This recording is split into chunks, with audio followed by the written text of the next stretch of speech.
Good evening, ladies and gentlemen. Welcome back to the TOGA Motorsport channels.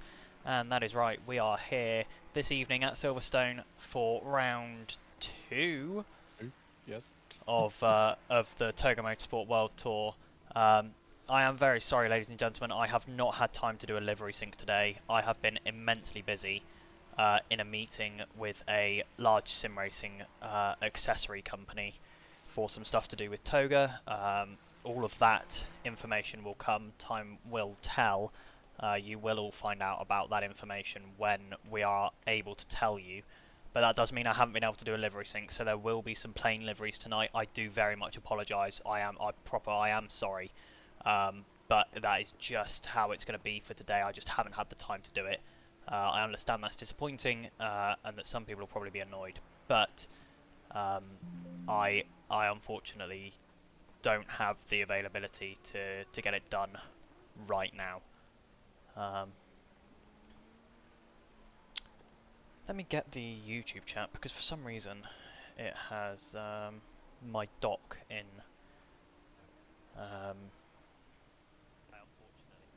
My dock has not worked, so we're going to pop out the chat and have it in its own little separate bit up here. That'll do the job. So yeah, welcome everyone, YouTube or Twitch alike. Thank you for being with us here this evening. I am joined in the comms box this evening by Hayden. He is going to be a little bit in and out today, and this evening. He is as I'm sure you're all aware, he is a very busy man, and is cooking up something very, very special in the background of this stream that you guys will be privy to before too much longer, hopefully.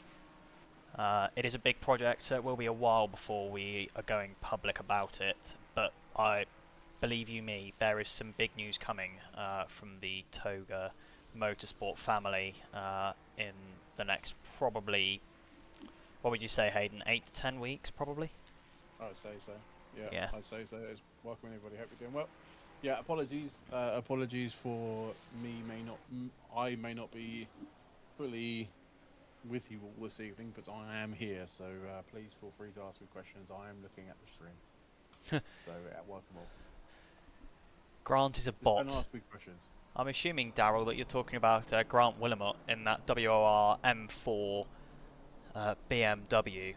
Yeah, Grant Willamot is a quick man. He is very, very quick. He's done a lot of races here at TOGA. Friend of the TOGA Motorsport family.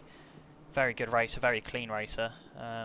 Actually, I believe, was it Grant Willamot's team that won the our Community World Challenge qualifier event? I believe it might have been. I think it might have been. Plus, I think Grant Willamot has had the most prize money out of the whole, out of everyone at TOGA. Like, ever. I think he's bagged quite a lot of money in terms of prize money. So this shows the level of driver he's got. Yeah. But yeah, a nice big grid here tonight, ladies and gentlemen. We are at 29 entries so far here on track, and the first lap times are coming in. At the moment, it's Andrea Laro in the Ragioli Esports Ford Mustang leading the way. That lap, a 1:57.657. That is quick. That is very, very quick around here. I would expect we might see times looking into the low 57s. We might sneak into the 56s. Yeah, I would imagine they will be here, especially with some of the drivers. I can see names in the chat. There are some. Yeah, although we are high track temperatures here, we are. Set those? You, mate. It's your fault. Hashtag blame Hayden in chat. Hashtag blame Hayden. No. He wins money, keeps that quiet, points on him tomorrow at the football then. Oh, I love that thinking, Darryl. I like that thinking. Oh, that's brilliant. The prize money gets doled out. It's not just him. It gets doled out between everyone in the teams. I don't know why I'm explaining that. You're probably one of his sim racing mates. You probably know that it gets doled out. But yeah. Yeah, Grant Willamot, a familiar face and a welcome one always here at TOGA. And yeah, you're right, we do have a really stacked grid here. Grant Willamot is a familiar here, he's very quick. Davide Mandalesi, as always, will be quick in that BMW. Elias Fernando, another very quick driver. Giuseppe Squotto, He's a fast driver all day, every day. He's going to be up there. We got Lucas James in that Aston Martin. He's a quick driver. He'll be up there. We got Finley O'Reilly. We got Gabriele Capezzi. He's quick. Luke Wilson, who hasn't even set a lap yet. He's quick. You know, Southcott, Chris Southcott as well. Yeah, there is a properly stacked grid here. And a few, and this is very nice to say, a few new names out there. Names that I haven't seen before. Dan Nilsson is here in the Aston Martin. Again, a familiar face. He's taken part in a couple of our TOGA events. He's a very quick driver on his day. And some of these new names that I'm talking about are currently sitting at the top of the table. Andrea Lauro is a new one for me, and so is Lucas Bergold in the LJ Esports Ferrari 296. Both of those new names to me. Not sure if they're new to TOGA. If they are, welcome, and if they're not, welcome back. But yeah, 7 minutes left in qualifying, so we're just under halfway through now. Sorry, just over halfway through. McGonagall's a bot too. I'll keep my eye out for him then if he's going to be another quick one. McGonagall, isn't that a person from Harry Potter? Yeah, very good, Hayden. Sorry. Yeah, if you guys weren't here for the racing content, I hope that you're ready to get staved over by Hayden's rubbish dad jokes for the next 80, 90 minutes or so. Sorry, guys. No, I do apologise. I apologise now, ahead of the start of this race, that there could be some and here we go. ridiculous jokes. Andrea Lauro and Grant Willamette trading fastest laps there. Grant Willamette went to the top of the times by about 35 thousandths of a second. And by the time he'd spawned back to the pit lane, Andrea Lauro had gone faster again.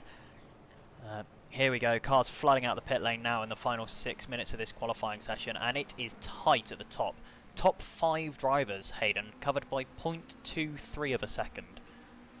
This is why I love this championship, because you really see all the fast drivers out there all come together and have like a mega battle. I mean, yeah, the top 9 is separated by just over a second. Yeah, that's ridiculous. Yeah, it's huge, and we've still got the final runs in qualifying to come. You know, Southcott hasn't set a lap yet. Nielsen hasn't really set a representative lap yet.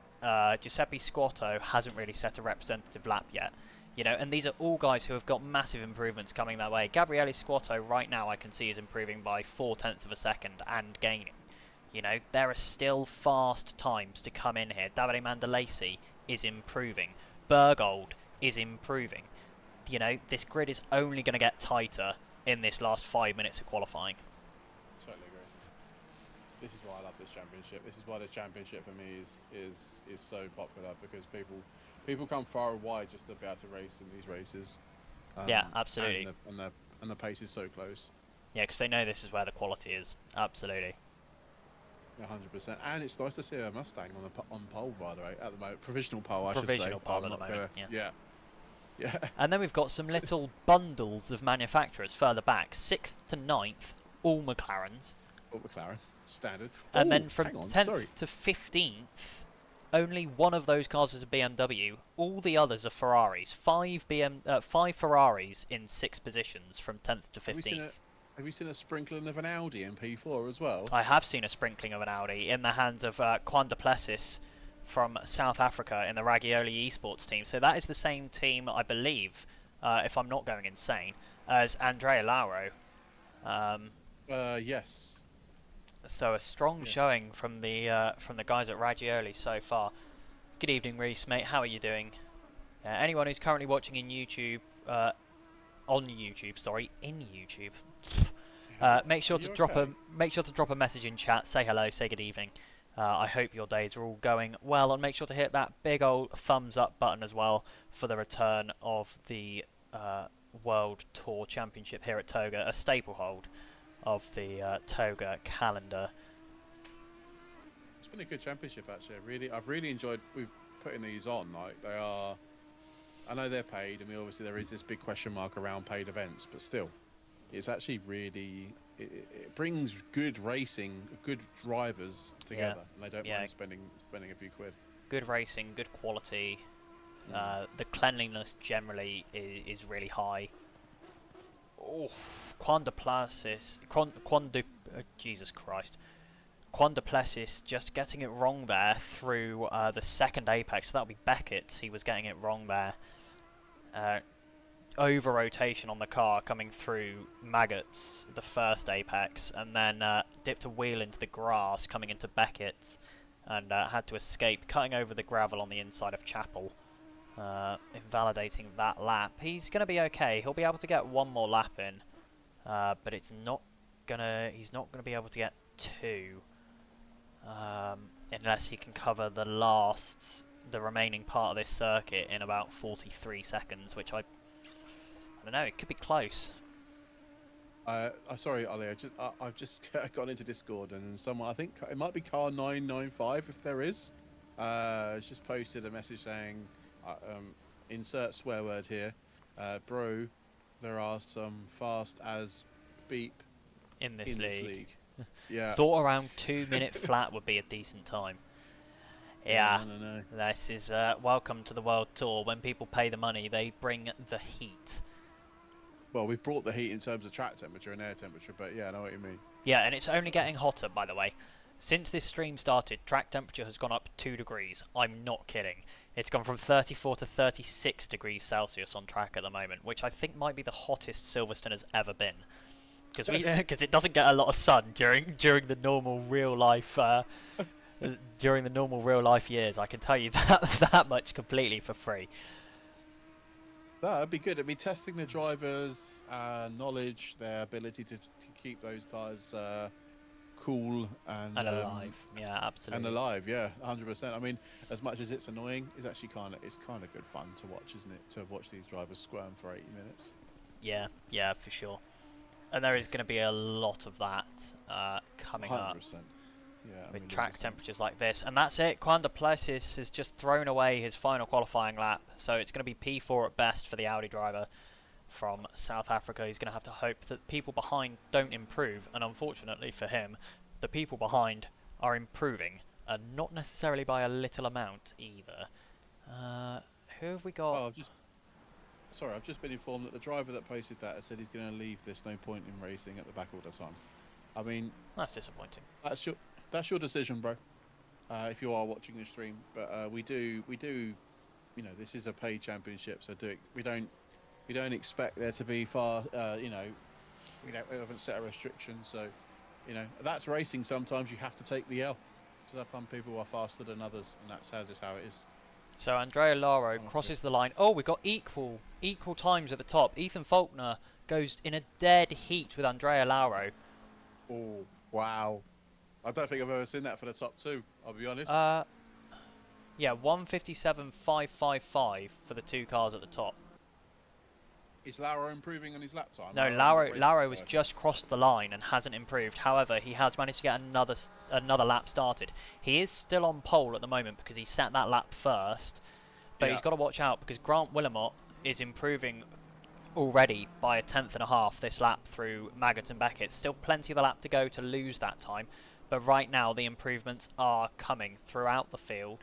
There's improvements everywhere. Some of them only small, some of them relatively sizable. So we will wait and see as these last lap times come in. Who is going to end up where?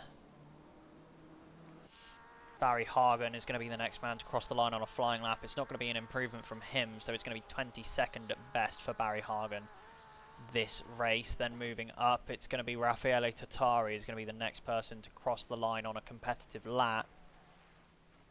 He's not massively improving. There might be a little bit in these final two corners. If he can get Brooklands really right here and out onto Woodcote, he has got it really right. It's going to be a 3/10 gain. 2.5. It's going to be about 2/10 by the time he gets to the line. But it's going to find him 5 positions from 20th to 16th. Yeah, big gain there. Now back to the front. Grant Willamot now losing time coming onto the back straight. Ahead of him is... Oh... I'm just going to call you Gamov because I don't want to try and... because I don't want to try and say the first name. Yeah, I'm not sure. But Gamov is improving. It's not by a lot. It's not going to be enough for any positions, I don't think. Needs 2 attempts to be able to jump up a P to P5. Yeah, no improvement. Oh, there is improvement on that lap. Not enough for a position, though. Grant Willamette crosses the line. Again, it was an improvement for him, but not by enough to take any positions away, which means at the front it is a dead heat in qualifying between Andrea Lauro and Ethan Faulkner, setting exactly the same lap time, 57.5. So yeah, we didn't end up getting into the low 57s. That'll be thanks to the extreme track temperature, hashtag blame Hayden. But yeah, this is going to be extremely competitive if Ethan Faulkner can keep that up the whole race. Wow, that is ridiculous. I don't think I've ever seen that. No, I don't think I've ever seen anyone in any cars in Toga set dead heat lap. Not at least not for P1. Not for pole, yeah. Exactly. I've seen it for like P6 or P7 or something. Yeah. So a quick rundown through the grid for you, ladies and gentlemen. We will move into Helicam for this one. So it's Andrea Lauro at the front of the field, followed by Ethan Faulkner in the Ferrari on the outside. Then we've got Grant Willamette in the BMW M4 lining up in P3 with Lucas Bergold. There we go. I couldn't remember what his name was. I was near. With Lucas Bergold in P4. Then it's Juan de Plessis in P5 with Gamov lining up P6, the first of the McLarens. Shout out to Juan de Plessis, by the way. Only Audi on the grid. Top 5 start. Very respectable. Luke Wilson is the second of the McLarens, lines up in P7. And then the McLaren train is broken by Mattia Calandini in the Ferrari 296 lining up P8. Then we've got another triplet of McLarens for you. First is Chris Southcott in the 613, then Elias Fernando in the number 23 lining up and taking the last of the top 10 spots. Next up is Gabriele Clipetti in the 117 McLaren, and then we've got the first of the Porsches in the hands of Joe Smith, racing in a Rothmans livery that unfortunately I don't have it downloaded, which I'm really annoyed by because I've seen the livery and it is gorgeous. He lines up in P12, followed by Dario Vianello for the sim racing team in the Ferrari 296 number 69. Next up is Rick Tadema in the Kessel Racing Ferrari 296 lining up P14, followed by the second of, I believe, only 2 BMWs on the grid tonight in the hands of Davide Mandalesi. Brave choice. Yeah, brave choice for sure. Raffaele Tattari in the FRS Factory Evo Ferrari lines up P16, with then Jordan McGonigal in P17 in the Emil Frey Racing Ferrari, and Fabio Gallamini in the Team SPX Ferrari. There's a lot of Ferraris on the grid tonight, ladies and gentlemen, believe me. Then it's Finlay O'Reilly in the number 59 Team RJN McLaren, followed by, you guessed it, another Ferrari. Giuseppe Squatto lines up P20 in the 971 Ferrari. Then it's the first of only 2 Aston Martins that we've got on track this weekend. It's Lucas James in the Pokemon.gg number 99 Aston Martin, followed by Barry Hagen, one of Toga's own, in the I believe only the second of 2 Porsches. Indeed it is. The number 67, he lines up P22. Then we've got Dan Nielsen in the number 86 Team Vendelbo? Yes, Vendelbo Racing. Aston Martin number 86. Then we've got a whole load of McLarens all in a row. The first is Dave Brewster, the next is Arthur Rodriguez, the next is Brandon Fuller. Then we've got... oh, he's not racing in a Toga livery. Disgrace. Then we've got Daniele Gambarelli and Tim Edens lining up from, that is P24 to P28 respectively. And rounding out the grid this evening is George Stevens in that Herbert Motorsport Porsche 992, and he's gone straight to the garage. He hasn't taken the start. So here we go. Hello everyone in the YouTube chat. Barry saying his rear tyres won't go under 100 degrees. Ouch. This is going to be an interesting race for you then. Yeah, that is not ideal. In any meaning of the word. And the way Barry drives as well, that's going to be interesting. Barry's got a very heavy right foot. Yeah, Davide saying that his tyres were always yellow as well, and Finlay O'Reilly as well saying his tyres were cooked. So this is going to be a very, very interesting race. It just sounds like a lot of moaning to me. Yeah, for real. A lot of skill issue problems, I would suggest. I believe the official term for this is womp womp. Womp womp womp womp. We're joking, by the way, guys. Or are we? Womp womp womp. I'm not.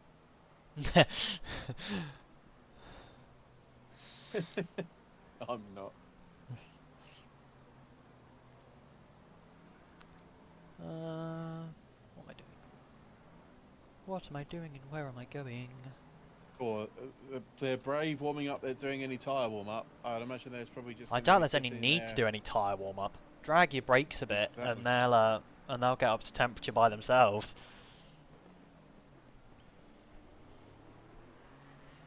Yeah, we do have live stewarding tonight, so we are blessed to have a couple of stewards, pencils sharpened, and ready to rock and roll. Yeah, ready to pick up on anything contact-wise for this whole race. They will be picking up on it and penalising as is necessary. In fact, we do have a penalty that should be inbound. There it is, for Dario Vianello in the sim racing team Ferrari. That is a 5-second that I believe was for blocking and weaving during the qualifying session. Naughty, naughty. Should be doing that. Yeah, starting P13 in that mid-pack as well. That's a position where you really don't want to pick up any penalties, because that mid-pack is going to be tight. For sure, for sure. If people are watching on YouTube, don't forget to hit that like button, guys. That'd be really great. This pushes it out to more people. If you hit that subscription button as well, that'd be absolutely fantastic. We are really pushing on now. We're up to what, 4.2k subscribers. So yeah, we really do appreciate everyone that supports us in any way they can. So thank you very much. If you're on YouTube, Switch, sorry, don't forget that follow button. That'd be really be fantastic. Yeah, absolutely. If you enjoy anything you see here tonight, please do consider giving us a follow. And if you're interested in sim racing and aren't yet, make sure to hop on over and join our Discord as well. We host leagues for anyone from the rookie skill level all the way through to the guys that you see here this evening who are top level sim racers. So make sure to hop on over and see what we've got currently going. We've got yeah, championships for all skill levels, so make sure to head on over there. Check out the sim grid whilst you're at it. I'm going to stop plugging now because we are about to get going here. The grid is formed. We are coming round now onto the National Pit Straight, and we are going to be getting started any second for the battle between Andrea Loro and Ethan Falconer. It should be really interesting, by the way, just before the green light drops. They are equal in quali. I wonder what their race pace is going to be like. Yeah, absolutely. We're going to be going green any second now. That white line up ahead is the green. Here we go. We're away. And Ethan Falconer gets the better jump. Ethan Falconer gets the jump coming into Copse. Oh, wow. He's got Andrea Loro on his inside. They're so close to contact. The rear end of that Ferrari all over the place coming out of Copse corner, but I believe Ethan Falconer's going to stay ahead. He's got the inside run into the start of Maggott and Beckett's. Indeed he does. Ethan Falconer takes the lead off of Andrea Laro right at the start of the race there, and he's got to watch behind for Lucas Bergold as well, who is right behind him, having got ahead of Grant Willamette at the start. There's a car spinning backwards through Maggott and Beckett's. Big contact there, a couple of cars off. I don't think it's going to be enough for a red flag. I think we're going to keep running. I'm not sure. I'm not sure. Oh Christ! There was cars going around like a few cars going off track to take defensive action, but I don't think enough cars were actually involved in the incident itself for red flag. Luke Wilson, hello. What a tasty little start from Luke Wilson. He started P9 if I'm not mistaken, P8 or P9. He's up to P5. Brilliant opening lap for Luke Wilson in that JP Motorsport McLaren. Yeah, goated Luke. Love Luke. He's done great in the BMW M2s early on this week as well. He's now back in a McLaren as his favoured car, and he's doing bits around Silverstone. So yeah, watch out for Luke. Oh, that's Barry Hargan around coming out of the Vale chicane onto the Lewis Hamilton straight. He's going to have to watch out on that rejoin. It was safe enough. I think he'll get away with that. And there's positions changing all over the place up here as Luke Wilson has now been shuffled back down into 9th position coming through the village loop. That shows you just how tight this battle here is. Look at this, we got 7 cars Six cars, all in a run here. Literally nose to tail, all the way down. That back straight, Luke Wilson, a little bit of a door bang. He manages to hold on to the position. That was contact with Elias Fernando. That one's pretty 50-50. I don't think there's going to be a decision on that one by the stewards. No. Yeah, I think he'll get away with that. I mean, he didn't. Fernando didn't lose time, did he? Really? And Luke's managed to stay behind him, so I think he should get away with that one. Yeah, absolutely. It just shows you could do really well on opening lap, and then literally a few corners later, you're down back to where he started. Oh, the Audi goes wide. Yeah, that was Quan Duplessis going wide. He's dropped down from P4 to P7 at the moment.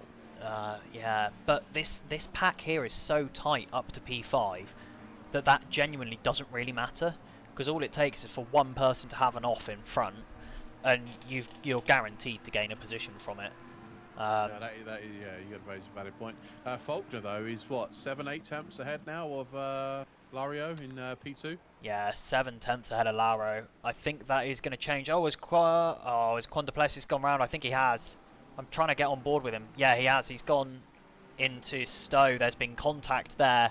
I'm going to watch that replay and see what's happened here. Quan Duplessis coming out of Chapel. He's got, I believe that's the McLaren of Elias Fernando behind him at the time. Let's see what's happened here into Stowe. Has there been contact? Has he dropped it on his own? There has been contact from Elias Fernando, spinning round the 154 Audi of Quan Duplessis. Just too late on the brakes from Elias Fernando. That is going to be shut and dry by the stewards. That is an easy penalty all day, unfortunately, coming the way of Elias Fernando. Yeah. Hemorrhaging positions now, isn't he? Duplessis now, isn't he? He's dropped there all down the way to back P24. Wow, yeah, that hurts. Yeah, Fernando might get a hefty penalty for the volume of places lost. Oh, yeah, and it shows you how close the grid is here. There's positions changing everywhere all the time at the moment. There is people dropping down the order from contact all over the place. It's genuinely quite difficult to keep up with. Yeah, insane. It's actually so close. But the problem is, it's going to be interesting because cars are literally burning their tyres by having battles. It's actually Faulkner's in a really good place because he's just got clean air in front of him. Yeah, I think realistically Faulkner and Chris Southcott are probably two of the best placed cars right now. Faulkner can run away with the lead. He doesn't have to worry about being in another car's dirty, hot air. For Lauro, he's kind of got that, but if anyone behind decides to attack, he's going to be wearing out his tyres by taking a differing racing line. For the guys in P3 and P4, they're sat in at least one car's hot air the whole time. That's not going to be doing their tyres any favour. Meanwhile, if Chris Southcott can kind of just sit in this 3-second gap, he can wait for these guys to have their tyres drop off the cliff from how hot they're getting, and he'll be able to pull up to these guys really quickly. We've got another yellow flag out. This time it is for Edens, who I believe has just returned to garage and quit from the race. So we're down to 28 drivers as of right now. Unlucky guy, unlucky my friend. That was in fact that was the gentleman that was saying that he was going to leave anyway. So yeah, I thought it was. Yeah. Here we go, Lucas Bergold in that 217 Ferrari. He's trying to set up a move on this Ford Mustang. The issue. This is the biggest problem with the Ford Mustang, and it's why it's such a good car to drive if you can tame it and if you can be quick in it. Because you're never getting past it in a straight line. You are never getting past it in a straight line. It's very similar to the Lexus in that way. You've got to try and get them on the brakes, and it doesn't unless you've got a Mustang ahead of you and they get seriously sideways out of a corner. You are not getting a run on them. It's just not happening. And they are fast enough through the corners that you can't have you don't have a massive amount of overspeed through the corners to try and make an outside move work either. Such a difficult car to race against. I'm in the chat and I can see someone saying 30 seconds time for Barry. No, that's just Hunter. That's just him memeing. No, that is a joke. That is a joke. He's not been given a 30-second time penalty. I can tell you that much for 3. Oh man, almost going 3 wide into Maggots and Beckett's. There were Tadima, Finley O'Reilly, and Daniele Gambarelli. Gambarelli ending up having to back out of that one, and now he's got Dan Nilsson right on his tail. There is so much action here, it's hard to keep up with all of it at once, because some of the closest battles are back here, but I want to show you the front battles as well. Finlay O'Reilly looking for a move around the outside of Stowe in that McLaren. That's brave, or is he going for the switch back on the Ferrari? Rear end of the Ferrari gets a little bit sideways through the apex at Stowe. The McLaren does have the run in the hands of Finlay O'Reilly. It's not going to be enough. And into the braking zone at Vale Chicane, he does stay behind for now. It could be a move. From those two. Yeah, good driving.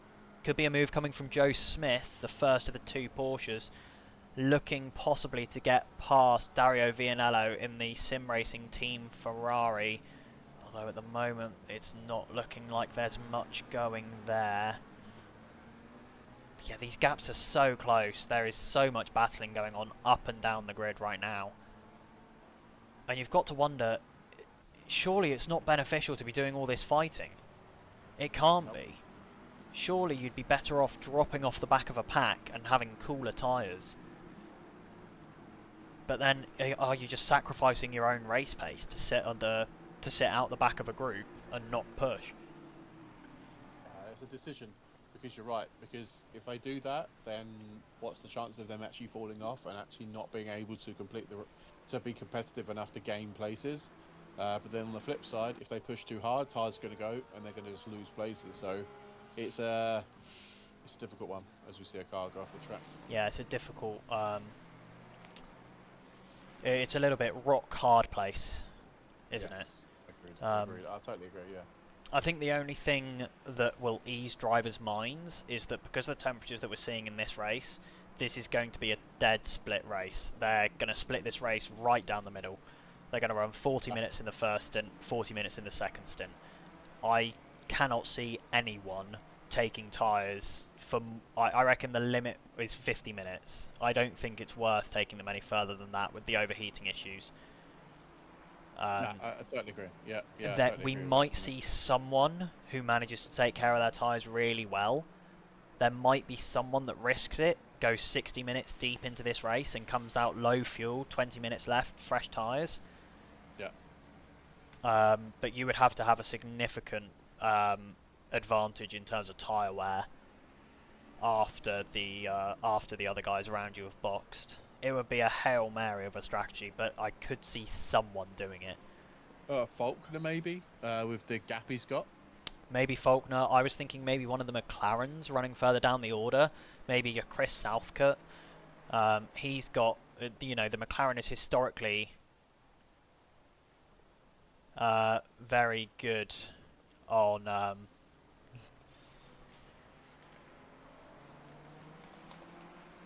Ollie's distracted by some shiny thing, no doubt. Yeah, sorry. The McLaren historically is very good on tyres. So it'll be interesting to see if Chris Southcott in that clear air can do something. Interesting, Grant Willamette just starting to be dropped off the back of this leading trio a bit. Last lap he was a 10th.5 slower, but he's now 9/10 behind these guys. Chris Southcott, meanwhile, 4.5 seconds behind the top four at the moment. His last lap 4/10 slower than anyone else in that top four. And the pace at the front is mad. 58.3 on race pace from Ethan Faulkner. That is 8/10, less than 8/10 slower than his qualifying lap. And his best lap in this race so far is a 58.190. That's what, 6/10 slower than his race pace? In these temperatures with full fuel, that is a madness. Full respect. Yeah, it just shows how much he had left in the tank then, I suppose. But still, regardless, that pace is mind-blowing. Yeah, blistering pace, really quick. Joe Smith again, kind of half looking for a move, except this time it's on Davide Mandalesi. Dario Mandalesi. Sorry, Davide, I've just butchered your first name. Davide having got past Joe Smith, I believe, at the start of this lap for P10 overall.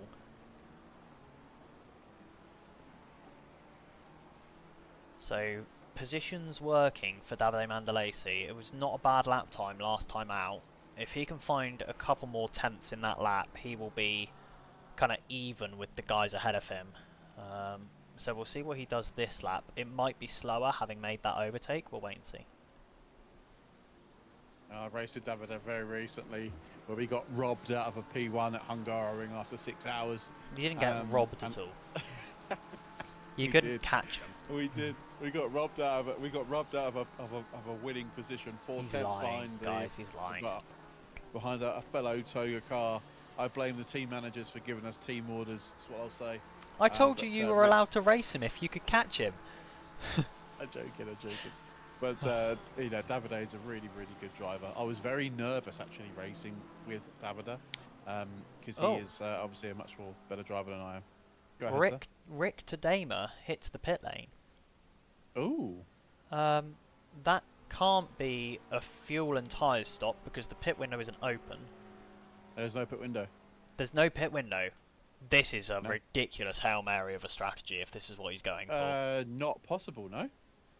The Ferrari could possibly do it. You've got to remember, by the time he gets out the pit lane, he's only going to be, 90 seconds longer than a 65-minute stint. True. That is true. He could do it, but it would be ridiculous strategy. I guess the strat here is he's boxing into clean air, maybe. It is damage fix as well. 42 seconds stationary in the pit lane there for Tadema. That is brave. That is brave. We'll keep an eye on that because that'll be interesting to see. Maybe if that actually is going to pay off. Do you think maybe he was thinking he was losing more time to the damage than he'll lose from the tyre wear at the end of the stint? Still a long way to go. I mean, the amount of tyre saving he's going to have to do now to keep those tyres going for what 1 hour 6 minutes. Sorry, I don't know why that didn't show up right on my stream. But thank you to Mattia for subscribing on YouTube. Thank you very much for joining us, mate. Oh yeah, thank you, Gon. Thank you so much. Appreciate that. Mattia Quadrini, thank you very much for your support. Yeah, legend. Thank you so much, buddy. It really helps us. Really helps us push forward. It definitely will help us in the future for sure. Oh, what a save for Evgeny Gamov there. That was crazy. And here we go. Penalties are coming through now. It's a 10-second for Evgeny Gamov. It's a 10-second for Elias Fernando. It's a 15-second for Finley O'Reilly. I'm not sure what he caused that we didn't see. Wow, what Finley. 10 seconds for Mattia Calandini. 10 seconds for Rodriguez down at the back of the grid. And 10 seconds for Gabriele Capezzi, who's been in the pit lane now for 3 minutes and 40 seconds. I think his race is run. Oh, really? Yeah. I think he's done. I think so, unfortunately. Tadema, off the back of that pit stop, by the way, is a lap down on the leaders. He scammed us out of this, isn't he? Hasn't he? He scammed us out of it. Oh dear. Finley as well. Finley, oh come on, man! What's happened? Did we miss that contact? I tell you what, whoever's in the stewards box tonight, that will be Dexter and Reese, I believe, and Daryl are not holding back. Any prisoners today, no, absolutely not. So penalties, I can give you the reasons for them. So for Mattia Calandini, that's for causing a collision on lap 1. For the 117 car, which I believe is going to be the car that's currently retired, it is Gabriele Capezzi. That's for not holding brakes. So he'll be the he'll be the car that I saw going backwards through Maggotts and Beckett's. Not holding his brakes, that was a 10-second penalty. 10 seconds to Finley O'Reilly for a poor rejoin on lap 1 if he's in the 59 car, which he is. Yes, he is, yeah. 10 seconds for the 123, very late on the brakes, causes evasive action on lap 1. The 123 car, that is Gamov. then 10 seconds for the 23 car. This is Elias Fernando for causing a collision on lap 2. That'll be the move we saw on Juan de Plessis. Yeah. 5 seconds for the 59 car for punt to pass on lap 2. 10 seconds for the number 1 car causing a collision on lap 2. And 15 seconds for the number 100 car. So that's the newest one to come through. The number 100 car is George Stevens. He's also picked up a 15 second penalty, coming for George Stevens, causing a collision on lap 4. That's all the penalties so far, but I have a funny feeling they are not massively going to slow down. We'll wait and see.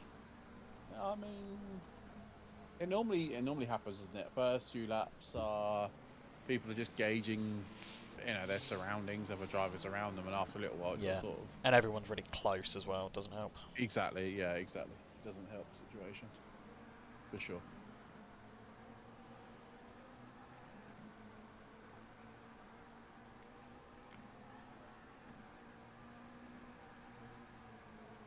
So we have a very interesting race coming up on this weekend, this Sunday evening. If you guys are around, we are hosting I say it's more of a fun turn up and drive sort of race. We're hosting the classic Austin Mini 1000s, I believe, around the Knockhill circuit on Assetto Corsa, standard Assetto Corsa. So if you're interested, head over to SimGrid.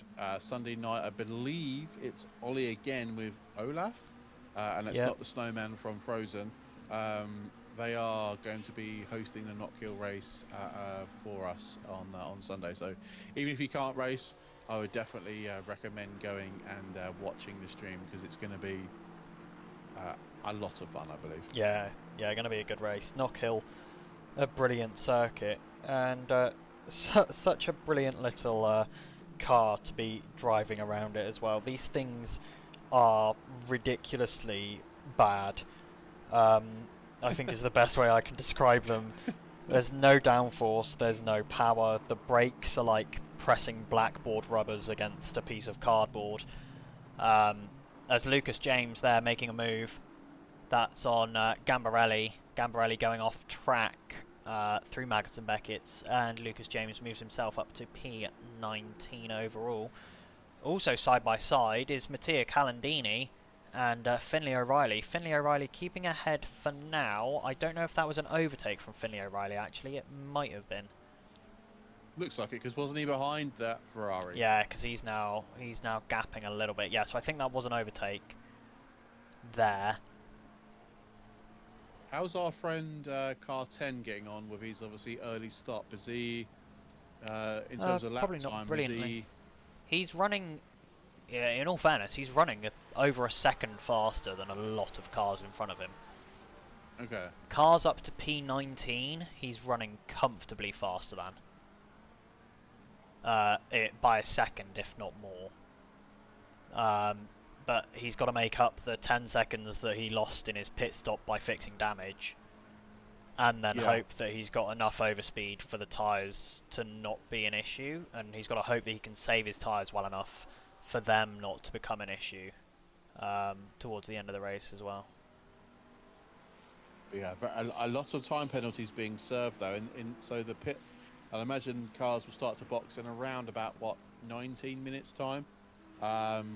So some penalties then be dished out as we see Caladini then going into the pit lane. Yeah, another relatively early call there. It'll be 58 minutes to go on the clock by the time he's out the pit lane. Slightly more than. I think, you know what? I think these drivers are boxing to come out in clean air. I reckon they might be. Yeah. It makes sense that they did this. And not jeopardise tyre wear for the first, the first 5 or 10 laps or whatever it may well be before they really start the push. Yeah, kill the tyres in the beginning when you can afford to. Yeah, exactly. Try and gain some track position, and then take the clean air on new tyres and just run to the end. Yeah, I agree. I think Caladini is probably on the edge of making it possible. I think the other Ferrari is probably going to really struggle. Although again, this is a long stop for Mattia Calandini. So damage on the car. Yeah. 50 seconds currently stationary. That's 20 seconds longer than your average pit stop, and it was indeed, yeah, 20 seconds of damage on that VM technology Ferrari. So yeah, that's going to have cost him. I think anyone with damage, boxing early is probably the better thing to do. As we know, damage doesn't help with tyre wear, and heat doesn't help with tyre wear, and we've got both of those things. So yeah, boxing early to get rid of damage is probably the right call. I think when we'll really know what strategy people are going for is when people around that kind of top 10 start pitting, because those are the guys who have something to fight for. Those guys who want to be in the top 10. Yeah, I totally agree. I think you're bang on there with what you just said. I think drivers inside the top 10. Although people like Davida is going to gain massively in the pit lane, in the pit stops, with the people ahead of him with quite substantial time penalties, which should bring him up. I think Southcott is definitely someone to watch out for in the second part of this race. He's sitting quite pretty, although he's got a car. He's got Gamov just under a second behind him now, but he's got massively clear air in front. Yeah, although Gamov has been making a lot of mistakes. He is over one lap. He is the faster of the two, but but the mistakes have been not necessarily frequent, but they've been big time loss. Yeah. He's losing a second every time he goes off track, type thing. Which just isn't handy. No, exactly. And Willamette as well. I think he's dropped back off Bergold, or is it down to pace? Again, I haven't got race control. I don't think it is down to pace, actually. Last lap, Grant Willamette was just faster than Bergold, about a tenth of a second. Yeah, I think these guys are purposely making the gap to cool those tyres down to prolong the life of them, maybe for a little bit longer. I definitely think that. By the way, that last lap from Ethan Faulkner was his first lap outside of the 58s all race. He's just done a 59.0. So that's his first lap outside the 58s, but it also shows you just how quick the tyre wear kicks in here. We've only been running for 24 minutes and the tyres are almost a second a lap slower already. Tyre wear is high, and that isn't being helped by the temperatures. No, it really is, and that's testing a lot of drivers' resolve this evening for sure. It really is. I can see, so Barry's still 21st place, but he's closing up onto the back of car 86, isn't he? Sorry, I can't see. Yeah, is that Nielsen? And Ari's also doing well. A couple of Toga drivers here alongside Fuller and Mr. Stevens are obviously and Elias, regular people. Oh, Southcott is I think the guys are generally taking their time. I think they're just being careful of the tyre situation, especially these guys that are in sort of freshest air. So that's not even a word, but you know what I mean.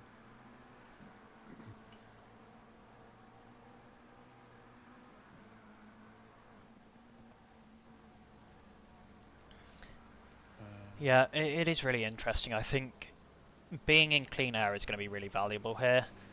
36 degrees is hot for tyres to be in a working window already. If you're sat behind a car, that temperature only increases by... it's not an exact science, but from videos that I've watched of real-life racing drivers in these GT3 cars, if you are tucked under the wing of another GT3 car, the air hitting the front of your car is going to be about 50 degrees hotter than the temperature, than the air temperature. So if you're spending a lot of time tucked underneath the rear wing of the car in front, your front tyres are going to be taking 80 degrees of heat, which is which is at the bottom end of the working window for these GT3 tyres, and that's just the temperature that they're being heated with, rather than any sort of actual stress being put through them to add to the temperature on top of that. So yeah, spending time tucked behind a car in front will be very, very interesting. A good bit of knowledge there. The old knowledge base, the old oracle that is Ollie. Yeah, absolutely, mate. I know all sorts of useless shit. Useless rubbish. Especially about racing. Some people say it's because I've got autism. I choose to stick my head in the sand and ignore that because I run fine as I am. I don't need a diagnosis. I'm good. Thank you very much. Good night. See ya. Yeah, absolutely. Hey, there's nothing wrong with having your niche, mate. No, I know. You I you know. like what you like. Yeah. And that's all that matters. Same as you like planes. Yeah. Thanks for outing me on stream there. Thank you. Oh, all they have to do is search TOGA and the TOGA simulation channel comes up. They were going to find out sooner or later. Oh yeah, that is true. But yeah, in all fairness, I'm partial to a little bit of plane spotting as well. Yeah, 100%. Yeah. Nothing wrong with that, is there? Do love some good plane content. It's kind of the holy trifecta of autism, isn't it? Yeah. Planes, trains, and cars, pretty much, are the big three, I think. There's nothing wrong with that. No, absolutely. So gap at the front, by the way, let's go back to what's actually happening. Racing at the front. Gap at the front is 3.5 seconds now for Ethan Faulkner. He is really stretching his legs. On average, he's about a tenth a lap faster than Andrea Lauro, although at the moment he is stuck behind someone. It's a Ferrari. I'm going to assume it's probably Rick Tadema. Indeed it is. So he's not a lap down. He's about to go a lap down. Oh, so wow. he was on the lead lap until this point. That long pit stop costing him, but also just being at the back of the grid generally is going to cost you in this situation. That's interesting. Mattia Calandini is now running 1 minute 59s. 1 minute 59.5s. So that makes him faster than everyone up to P4 on track at the moment. And he's currently sitting in P25, only 30 seconds off the back of the next car. He is going to make a lot of positions from pit stops here. I reckon he might, by the time the other cars start making pit stops, I reckon he's going to be breaking the top 20 after pit cycles are done. But he will have done an extra probably 20 minutes at least on his tyres. So it is going to be a long way. Very, very interesting indeed, this strategy here. With the pit window for most people opening in about, I say pit window, sorry, the ideal pit time exactly. when their strategy is going to be playing out is probably going to be about 10 minutes from now. Yeah, exactly. So that's a long time he's been racing on those tyres for. No wonder he's put it in. In fact, I can tell you exactly how long it's been. He has been on these tyres for... here we go, here's the information. He's been on these tyres for 8 minutes. So he's going to have done 20 minutes of running on his tyres by the time anyone else comes into the pit lane. As I say that, Dave Brewster has just entered the pit lane. He was running P17, I believe. Now down into P26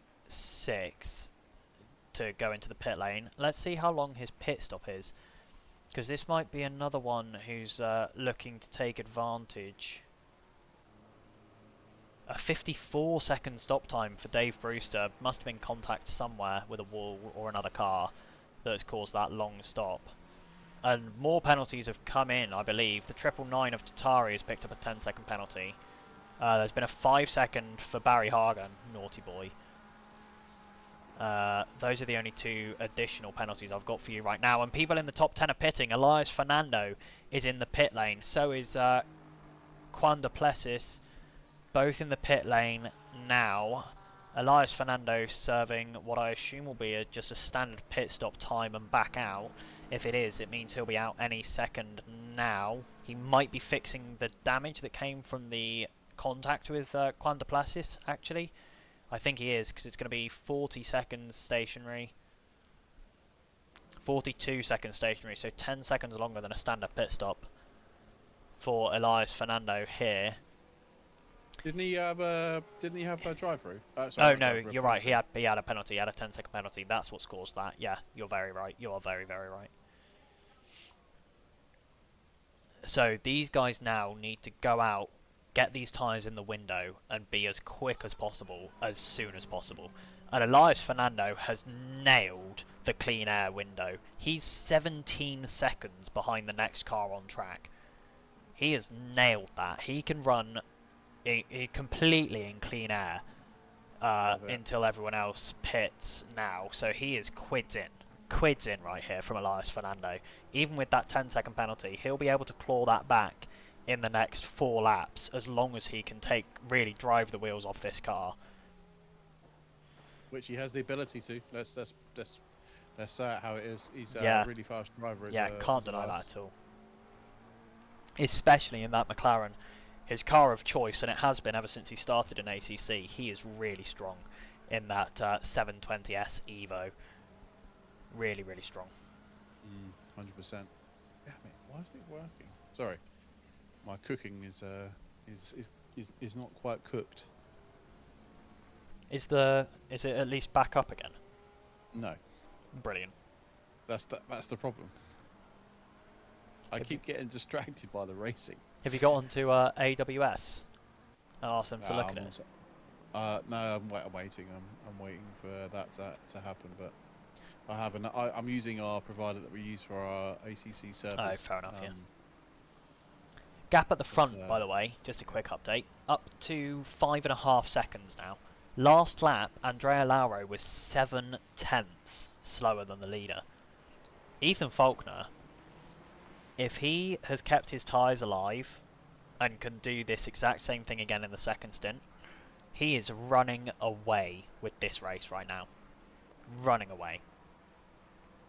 He's done a great job, not going to lie. Absolutely. Not put a foot wrong the whole time. No.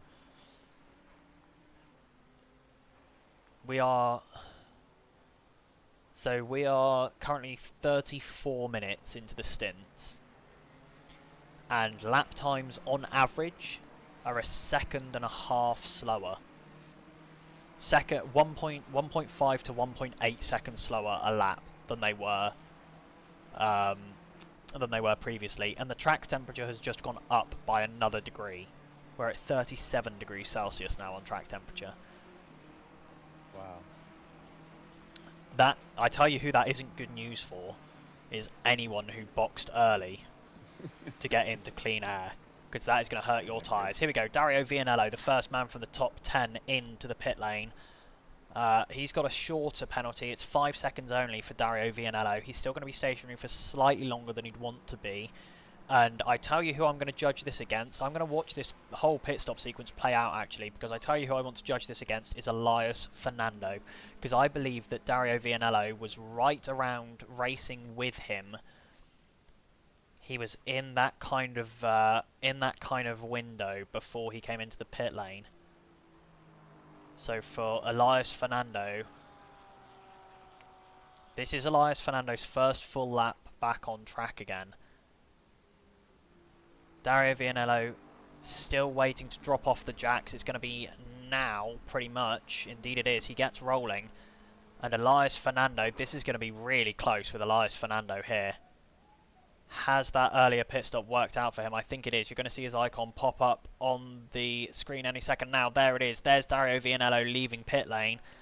Elias Fernando is going to have tyres that are up to temperature, and he's going to have the speed. He's going to have the overspeed coming into Maggots and Beckett's, but that shows you just how much that 10-second penalty cost him, because he was ahead of Dario Vianello before those pit stops. That 10-second penalty has cost him, but the fresher tyres have meant it hasn't cost him that whole 5 seconds that it should have. Yeah. So that is really interesting. Really interesting. And we'll be cooking on gas in a few moments' time as well, by the way. Fix the problem. Wonderful, that's good to hear. 5.8 seconds now, the gap at the front. Again, 5/10 last lap. The gap expanded for... here we go. Gamov is into the pit lane from P6. He's got a 10-second penalty to serve as well. But this will be interesting. Where will Gamov come out? I'll keep my eye on that. But right now I'm going to keep my eye on this battle at the front. Lucas Bergold, 0.2 behind right now. Grant Willimot as well has come back into this fight a little bit. Only 0.8 behind now. Last lap he was 0.4 faster than either of the two cars ahead of him. So I think maybe dropping off might have helped his tyres, you know. Yeah, I think that's exactly what those guys have done. I could see it happening when they were setting it up. They seemed like they were setting it up for a few laps prior to this. They were just sort of right. I'll hold back a bit and then we'll push. And it's worked. Yeah, absolutely. Yeah, Southcote now just 0.7 behind. And still gaining.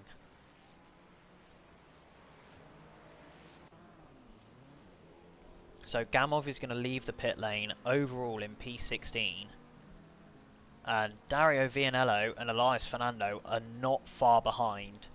Gamov was a long way ahead of those guys before these pit stops happened.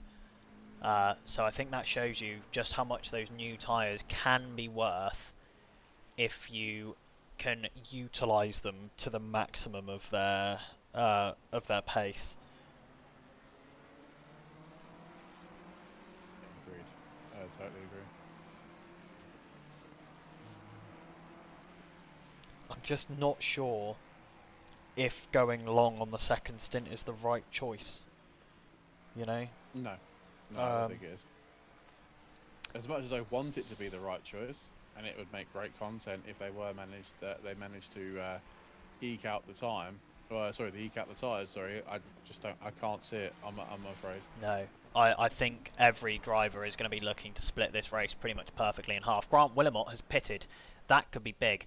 Grant Willemot comes in before either of the cars ahead of him. The gap as they came around the final corner was under a second. If these new tyres can find him enough time, Grant Willemot may have just put himself in the driver's seat for that podium battle. We will wait and see. It needs to be a perfect pit stop. He's not got any penalties to worry about, but he needs to be up and down and out of the pit lane as quickly as possible.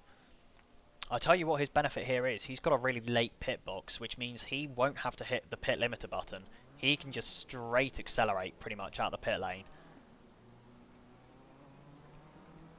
There he goes then. So Grant Willemot, he's got 20 seconds to the car in front, 21 seconds to the car in front. He's nailed that into clean air. Brilliant. I mean, really, really well-timed pit stop from Grant Willemot here. He now needs to go out and light up the track on those new tyres. He needs to be as quick as possible. I think there's a real chance here.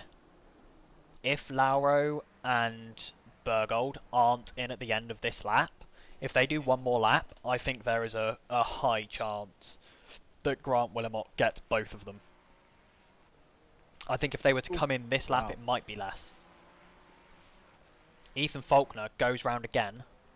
Here we go. Andrea Lauro hits the pit lane. Bergold doesn't. Bergold does not come into the pit lane this lap. Andrea Lauro does.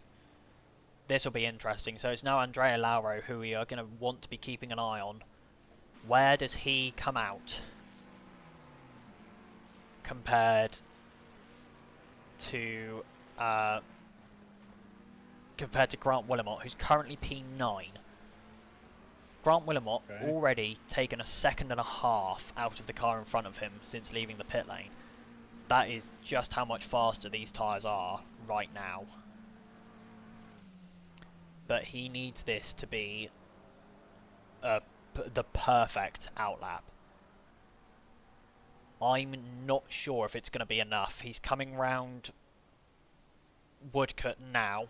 Andrea Lauro is not yet moving. He's got another 5 seconds stationary. I tell you what, I think there's a real chance that Grant Willemot... Oh, it's going to be so close. Lauro leaves the pit lane. He's on the inside line. Grant Willemot has the overspeed. Is there going to be a move into Maggott and Beckett's from Grant Willemot? He's on the inside line. He's not going to be alongside Lauro. He is going to be alongside Lauro. Around the outside from Grant Willemot through Maggott and Beckett's. And having those tyres up to temperature has made the difference. That is P2 on strategy right there from Grant Willemot by pitting a lap early. That is brilliant. Brilliant strategy from Grant Willemot. Took the opportunity available to him and made it work. I told you. I knew it. I knew it. I've seen this before. I've seen this before. Yeah, but he's got a difficult job now. Holding Andrea Lauro behind is not going to be an easy feat for the next 38 minutes. Nope. And they are very, very close. I think the biggest loser from this is going to be Lucas Bergold. Staying out that extra lap, I think, is going to drop him behind both of those drivers.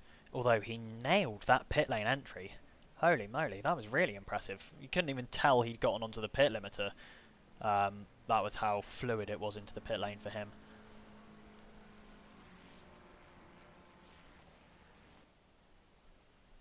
Yeah, so I think most cars will be into the pit lane this lap or next, and indeed they are. So we're watching Grant Willamot here. 6/10. He's opened that gap to Andrea Lauro. Really needs it to be over a second, but with this many straight lines, that's going to be a difficult task here at Silverstone. And that BMW M4 doesn't punch a small hole in the air for the trailing car either. No, it doesn't. It really doesn't. Lucas Bergold is not going to come out ahead, I don't think. Oh, he might. Oh, this is going to be so close. I think again, we're going to see Grant Willamot having the overspeed. This is going to be another move. No, he's not. Oh, Lucas Bergold has made that work. I think being in the clean air rather than being behind that Mustang has helped him there, but Grant Willamot is on warm tyres, and that's going to be crucial here. Can he get a run on the Ferrari of Lucas Bergold? I think he might. It's going to be under braking. It has to be under braking for the BMW. It's less than a car's length between them. The BMW pulls to the very, very inside at Stowe. Backs out of it at the last second. They've got to watch out because there is Andrea Lauro behind them, ready to pick up any pieces that are left behind by these two battling. But I think once that Ferrari has its tyres up to temperature and up to pressure, I don't think that Grant Willamot is going to be able to find a way through. Amazing. I love this. Yeah, I mean, this is ridiculous. We're into the final 36 minutes of the race, and the podium spots are still to be decided. Yeah, any of these three drivers could take P2 and 3, any combination. Which just means that all of you guys are going to have to keep watching. How unfortunate. Yep. If you're enjoying all the racing content and the strategy games that we've got going on here today, please do hit that like button, thumbs up on YouTube, or like the stream on Twitch. It would be massively, massively handy. There's a yellow flag up here at Woodcote. I'm not sure who that is, but that is going to be someone that the leaders are going to be lapping very shortly. I believe that is Gambrelli. Indeed it is. Has he got damage on the car? No, he doesn't. But that P2 through P4 train are going to be blasting past him before too much longer. And lap traffic and how you deal with lap traffic could be the make or break in this race. I'll tell you who else has got ahead on strategy. Luke Wilson, ahead of Chris Southcott, having boxed before him. A good call from Luke Wilson, boxing into clean air as well, and coming out ahead of Chris Southcott that time. I mean, this is ridiculous right now. This is just ridiculous. Andrea Lauro might get a run here on the BMW. That Mustang, so quick in a straight line. The BMW moves over, covers off the inside line. He is allowed to do that. Andrea Lauro looks to the outside. The BMW is going to have too much downforce compared to the Mustang for that to work. The Mustang gets a better launch, looking to the outside line, coming into the Vale chicane. That would be exceedingly brave from Andrea Lauro, and it's not going to come off. These two fighting is very good for Lucas Bergold. Gives him a chance to run away and possibly even put a lapped car between these, between this little train here, if Gambarelli is going to get out the way, which he should be doing coming into the next braking zone. We'll wait and see. I think, unfortunately, he's not going to get out of the way, so Lucas Bergold makes the move on his own in the braking zone into Club. Now coming through the village loop, and yeah, just sneaking up the inside, and the Mustang, there's been contact with Andrea Lauro there. That slowed Andrea Lauro down for a moment there. Nothing on Gambarelli there. That's not his fault at all. But those gaps opening up just a little bit now. Opening up. And you were right about Davide Mandalesi. Up to P8, he's gained 2 positions in that pit cycle from cars that had penalties. And Ethan Faulkner, 7 seconds ahead, and there's 2 lapped cars in between him and the chasing pack. That is vital. How you deal with traffic is such a major player in these kind of longer form GT races. And Ethan Faulkner just continuing to not put a foot wrong at all. I tell you who else has benefited from all this is Luke Wilson, 5th place. Yeah, absolutely. Yeah, jumped in the pit stops. He boxed early. He was one of those guys that boxed early. Let's see how much longer has Luke Wilson been on these tyres. Actually, it looks like Chris Southcutt boxed first, and Luke Wilson just had the natural pace to still come out ahead.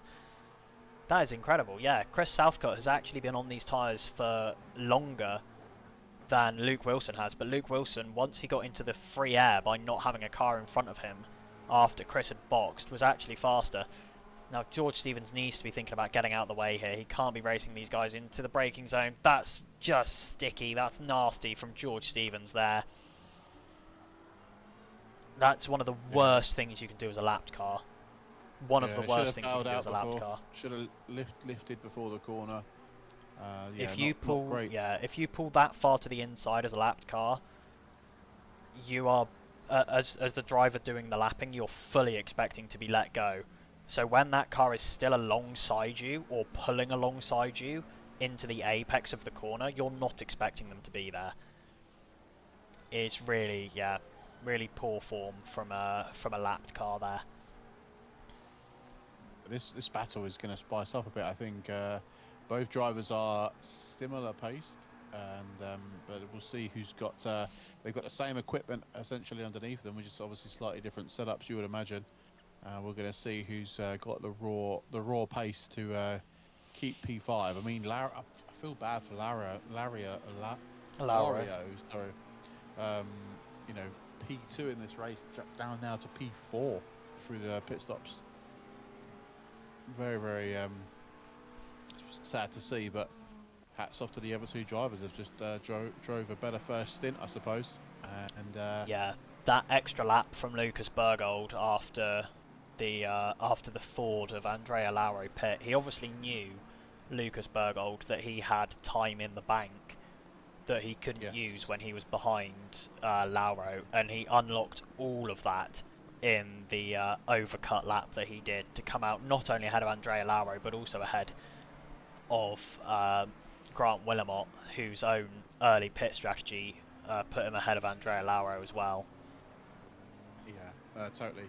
I'd say another one who's struggled tonight after the first couple of laps is Plessis, currently 23rd place still. Yeah, Juan de Plessis, really unfortunate. I think probably a long pit stop for Juan de Plessis to fix damage. Yeah. It's been 2 pit stops for Juan de Plessis, one to fix damage and one, I would assume, to do the tyres and fuel. So yeah, a race only really going from bad to worse for Juan de Plessis tonight. P23 from P4 on the grid is P5 on the grid, sorry, is really, really disappointing. But unfortunately, just a situation that was vastly out of his control. Yeah, it's a shame, isn't it? It is a shame. But move on to the next one, I suppose, for Plessis. I mean, it's still, what, 30 odd minutes to go in this race. It's not over yet. No, not over yet. And they're, you know, he's only 4 seconds behind the next car in front, so there is, you know, there is potential there for another position at least. And there's still, you know, there's still another 4 rounds of this championship left to go after this. You know, exactly. Yeah. Plenty of time for you to make, plenty of time for him to make points back, and plenty of time for people that he's fighting in the championship to have similar races to how his is currently going and lose those positions. You know, is absolutely not the end of the road for the only man in the Audi here tonight. No, I totally agree. I totally agree. It's just one of those ones. Sometimes you have to take the L, like we just mentioned earlier on before. Yeah. And you just have to sort of you brush yourself down and you go again. Yeah. Yeah, absolutely. Sometimes it just doesn't pan out the way you're expecting or want it to, and you know there's nothing you can do about that, especially when it's so obviously not your fault as it was in this situation. You just got to take the hit, roll with the punches, and keep your head up. You know. Yeah, it's a bit like being cheated out of a win at Hungaroring, I suppose. You do know that I can mute you, right? Or like disconnect you. I can ban you if I wanted to. Imagine that. Hayden banned from his own community. We know who the favourites are. That we Davide, if you're watching, my friend. We know where we sit in this community. Man is yapping tonight. Jesus. Wham wham wham. Yam yam yam yam yam yam. No, poor Barry and Callum get the podium. Andrea Lauro is coming into the pit lane. What? Drive-through penalty. Oh, it must be track limits for Andrea Lauro. That definitely takes him out of that podium fight, and I tell you who that makes it comfortable for is Grant Willamot. I would say that is pretty much P3 secured here for Grant Willamot. I mean, an incredible drive from the BMW man. Stuck with this kind of second, third pairing for so long. Dropped off, cooled his tyres, came back late in the stint with better tyre life and therefore better pace. Boxed early to get ahead of Andrea Lauro, and yeah, I mean, incredible both strategy-wise and pace-wise from Grant Willamot tonight. But that is going to drop Andrea Lauro down to P7. Ouch. And that is a spun car. I believe it's going to be Dave Brewster has gone round, coming through Maggots and Beckett's, and it's not looking like he's getting going. No, he's returned to garage. Not sure what happened there for Dave. Oh, Southcutt and Luke Wilson are side-by-side for P4 and P5. I believe that's Southcutt currently on the inside, Luke Wilson currently on the outside. Indeed it is. And I think Southcutt there is going to get ahead coming into what we know as turn 1 as F1 fans. Indeed he does, but can Luke Wilson get the up and under through turn 2? Can he be later on the brakes into Club and Village? He is later on the brakes, but it's to the outside, which is not the preferred line. He is hampering Chris Southcutt right now though. Really all over the back of him at the moment. He's kind of like half got a nose alongside, forces Chris Southcutt to leave him the room, compromises run onto the straight here.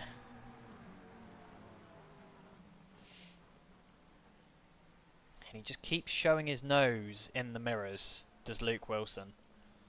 Just letting Chris Southcutt know, you know, I am here. But Chris Southcutt, even on older tyres, managing to get past Luke Wilson. I don't know if it was a mistake from Luke, or if Chris just got a better run coming out of Stowe. But these guys are going to be fighting all the way to the end with 25 minutes left to go in this race. That's gone really quick. I know, it's flown by, hasn't it? And it shows you just how incredible the content has been from this race. You know, the racing content has been immense. There's been fighting left, right and centre. You know, there's been spins, there's been tactics, there's been strategy. And it just hasn't stopped for the last, 60 minutes pretty much. And it's not going to stop before the end of this race either. We've got Andrea Lauro, starting a comeback charge, probably aiming to get to P6. Maybe if he can, even get back up to the back of Luke Wilson and be in that fight for P5 and P4. That might be a bit of a stretch, but he's definitely got P6 at least in his sights. We've still got a fight for the for who's going to finish at the bottom of the top 10, with Dario Vianello chasing down Elias Fernando. We've got a fight for P14 as Raffaele Tattari is looking to get even with Mattia Calandini. We've got a fight for P18 between Barry Hagen and Dan Nilsson. We've got Juan de Plessis is now right on the back of Joe Smith for P22. It's just not stopping here. Amazing. It's so much fun. This really is. I really need to join one of these championships at some point in the future. I'll be at the back, but still.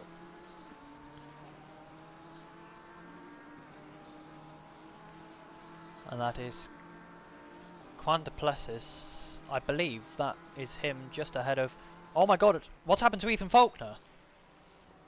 What? Ethan Faulkner's dropped down to P3. I've completely missed what's happened there. Is he at the moment?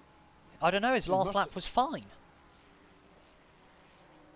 His last lap was a 58.6. How's he dropped... How has he dropped this much? I think it... Where has that happened? I'm going to rewind and see if I can find what's gone on here. It's going to be a long rewind. We're going to miss a minute of content here, but I want to see what's gone on with Ethan Faulkner here. I don't know how he's dropped that far down. But that puts Lucas Bergold into P1, with Grant Willamot at the moment occupying P2. No, he's already behind them before... I don't know. When has that happened? How have I missed that? Because I didn't spend a lap talking about other people racing.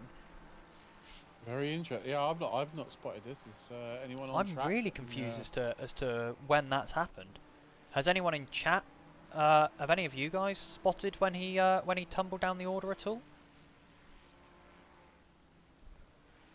That's very strange. I did not notice that at all. I did notice that, but didn't want to be an idiot if it was a glitch.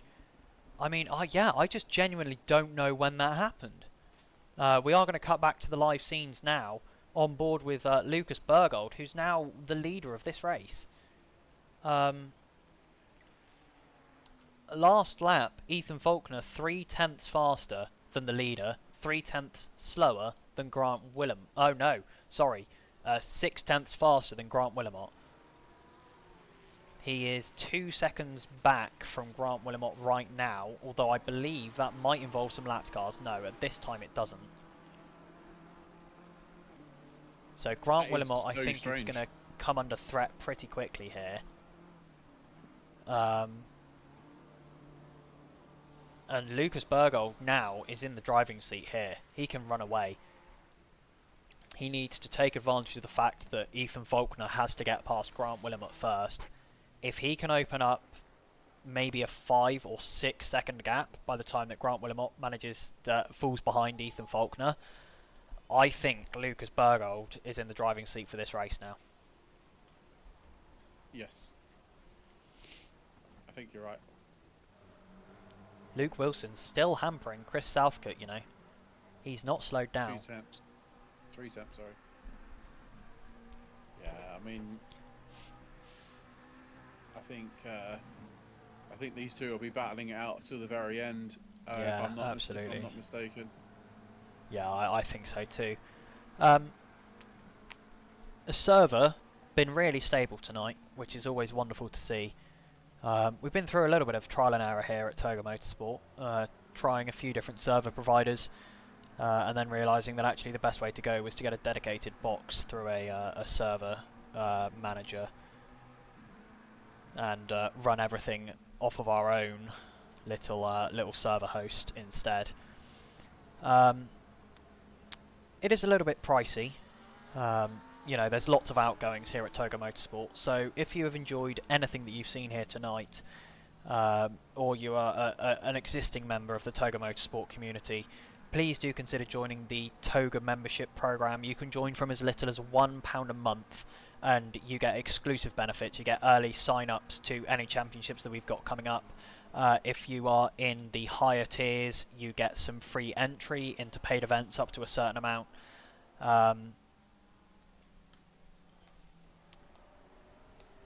What? I don't even remember saying the word little, so I genuinely have no clue what you're referencing there, Scrub. Server. Oh yeah, the server. Yeah, the servers don't cost a little; they cost a lot. I won't sugarcoat it. And it's not a little server that we've got either. We went a little bit overkill, but we need it, so we are. Yeah, we're not massively fussed by that. Andrea Lauro, by the way, about to get passed for P6 on Gamov. Oh no, he's not. Maybe he is. Oh, there's contact.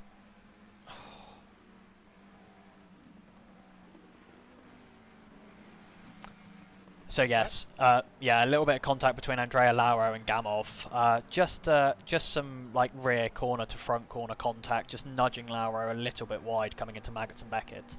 No, you know, massive, not massive harm or foul, but just knocks him back by about 0.6 of a second. It won't be long until Andrea Lauro's back on his tail again anyway. So yes, if you are a new viewer here, or an existing member of TOGA Motorsport, please do consider joining the TOGA membership program. You get exclusive benefits, you get money off of the merch store at the higher levels. You also get multipliers when we do giveaways, so if you enter once, you get a multiplier on that. So it's more likely that you win in the giveaways that we run. We do run those semi-regularly. So make sure to get on that membership program. From as little as £1 a month, you can really help TOGA Motorsport to continue growing and offer brilliant services to the sim racing community. Head over to our Discord to find all the information about that, or head to www.togamotorsport.co.uk and you'll be able to see all the information on there. Not quite yet. Hayden's still working on getting it back up and running. And we've got 2 drive-thrus. One for the number 15 of Tatari, and one for P23. That's Joe Smith, who's just coming in to serve his. But yeah, battles continuing up and down the grid. Dario Vianello here in the sim racing team car, still looking to get past Elias Fernando. No room yet there. And Ethan Faulkner is within a second on Grant Willamot. Most importantly here is that Lucas Bergold hasn't been able to open that gap. It's still at 3.2 seconds. That is not what Lucas Bergold really needed. He really needed to be able to get that gap opened to probably 5 seconds, maybe more. Although with only 15 minutes left to go in this, 16 minutes left to go in this race, if Grant Willamot can hold up Ethan Faulkner for just a couple of laps, then Lucas Bergold is looking pretty good here. Andrea Lauro looking to the inside at Stowe. He's alongside. Can't really brake later than the McLaren. He washes a little bit wide at the apex because of the fact that the Mustang has quite literally no downforce. There's more contact between those two. Between Andrea Lauro. And Andrea Lauro has just hit him in the braking zone at Vale. Round goes Gamov. That is bad. That is bad from Lauro. Lost his head there completely. That is undeniable. Elias Fernando and Dario Vianello also still fighting. So are Luke Wilson and Chris Southcott in the most unsurprising turn of events so far this race. Those guys are still going at it and will be until the checkered flag flies, and possibly afterwards, knowing these two. Ethan Folk. Sorry, Ollie, that was bad from Lauro in the end. I mean, yeah. He's just lost his head from being in P2 now being down to 7th place, pending a penalty potentially as well. Yeah, not a very good end to this race for Lauro for sure. No, absolutely. I think, yeah, just head loss. You know, a couple of unnecessary moments of contact between the two of them. You know, contact that you wouldn't pin on either party necessarily. And Lauro was just let it get to him, let the emotions get high.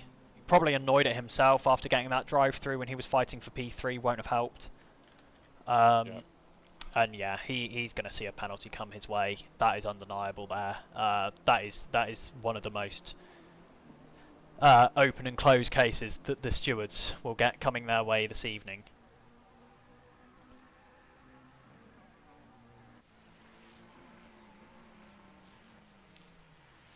Still, plenty of battles going on up and down the grid as we enter into the last quarter of an hour of this race. You wouldn't think that we'd already been streaming for an hour, would you? My voice would. It's been a long time since I commentated on a race of this length and my throat is starting to hurt a little bit. So I might quickly run and get myself some water as we enter into the last 15 minutes, but I don't want to miss anything because the racing just won't stop. You know, I can't pause this to go and get myself a drink. So, come back in a minute, please. Yeah. Everyone just hold position for 30 seconds.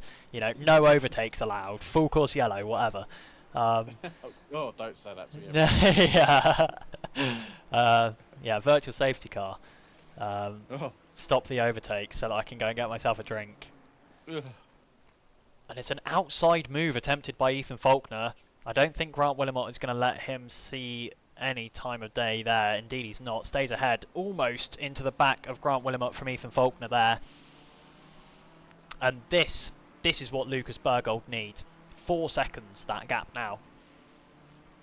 And every time that Ethan Faulkner goes for a move, that gap grows. I am going to go and get myself a drink, because I can feel my voice starting to give out just a little bit more air coming through the vocal cords than normal. Although Ethan Faulkner might be about to go for a move. No, he doesn't. He thinks better of it. Right, I'll be back in like 15 seconds. I promise. I'll be really quick. No, I've got you. He's a bit of a wuss when it comes to things like that, isn't he, Ollie? It's just be nice for him when he comes back, but don't tell him I've said some horrible, hateful things about him whilst he is away. But yeah, it's really close battle here from Faulkner. We're still waiting to find out. Hopefully we'll find out at the end of the race what actually happened to Faulkner, because he was, like we say, he was cruising 5 or 6 seconds ahead of the chasing Willamette and Bergold, but then all of a sudden he's back down in P3. But he's slowly making his places back up. I don't think it will be long until he is past Willamette. Currently gap is less than 0.2 of a second as they start to come round the old back straight. With 12 and a bit minutes to go in this race, round number 2 of 6 in the TOGA Motorsport World Tour GT3 World Tour Season 3, I should say. If you are enjoying these races, we got another 2 or 3 more World Tours. I think it's 2 more World Tours before we end the year with a year finale at the Nordschleife. So if you're interested in the racing in the Nords race at the end of this calendar year, then do get yourself signed up. We have got Grant season 4 as well. Wide there in the first apex, yes. Wide at Brooklands. Sets him up badly for Woodcut, but I think Ethan Faulkner hasn't been able to make enough of an inroad to make it happen there. And it's a 10-second penalty for Lauro and a 5-second penalty for Gamov. So the 5-second for Gamov will be for the small contacts beforehand. I think that's fair enough. The 10-second for Lauro is from that punt down at the Vale chicane. And Ethan Faulkner could be looking for an outside move here. Doesn't quite come off. Can he set himself up better through Beckett's and then Chapel? He needs the exit run here. The BMW is going to help him because, as Reese said earlier on, it punches a building-sized hole in the air for the car following. But I don't know if it's going to be enough for Ethan Faulkner in that Visceral Esports Ferrari this time. As Gamov has come into the pit lane, I've missed that, so that puts Davide Mandolesi up to P7. Could there be a move here for Ethan Faulkner into the Vale chicane? Does he look to the inside? It's covered by Grant Willamette. There's contact! Massive contact! Grant Willamette's off. Ethan Faulkner in that white Ferrari. Is he going to let him keep the position? I don't know if he is. Grant Willamette rejoins the track. It's not a position lost, but it's a massive gain for Ethan Faulkner. He's cut that whole corner to come out way ahead of Grant Willamette when I think that contact was undeniably his fault. Obviously, I don't have all the replays. I don't have all the information that the stewards will. But that looked pretty shut and dry again. For that to be the blame to be at the feet of Ethan Faulkner. I don't know about you, Hayden. Yeah, I mean that was pretty. A day late and a dollar short would be the terminology that I would use for that. I think he got way too late on the brakes there, and yeah, he was just sent Willamette flying. I mean, I think he was just so tucked under the rear wing of Willamette that the second that Willamette braked, he just didn't leave himself enough time to react. No, and I do feel this is not very sportsmanlike behaviour here from Faulkner, because he's not slowing enough to let Willamette pass unless he's now over 2 seconds ahead of Willamette, having cut the corner as well to be ahead. If he'd returned to the track in the same way that Grant Willamette had, he wouldn't be ahead.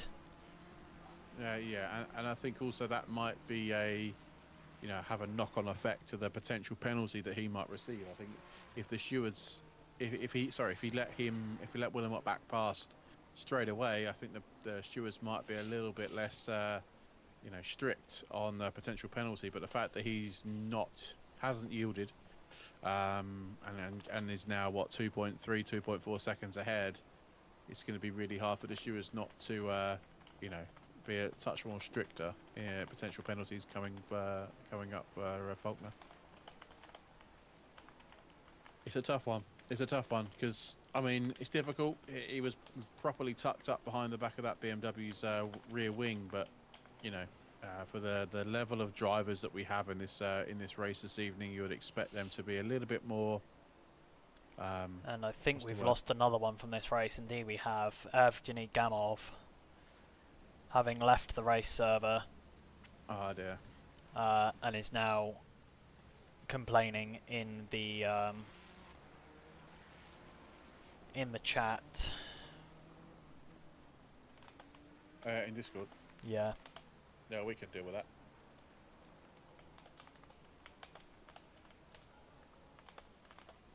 And it's a 10-second penalty for Ethan Faulkner.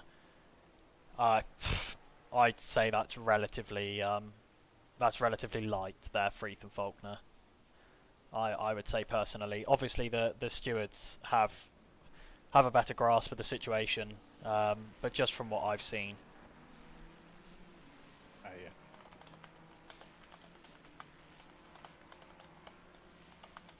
Yeah. It is a shame. It is a shame to be ending. Yeah, to be ending the race in such a messy way. It's been at the front, especially. It's been incredibly clean. In amongst all of this, by the way, Luke Wilson has managed to get back past Chris Southcott. But yeah, a disappointing end to what overall has been a brilliant race here this evening. You know, we have seen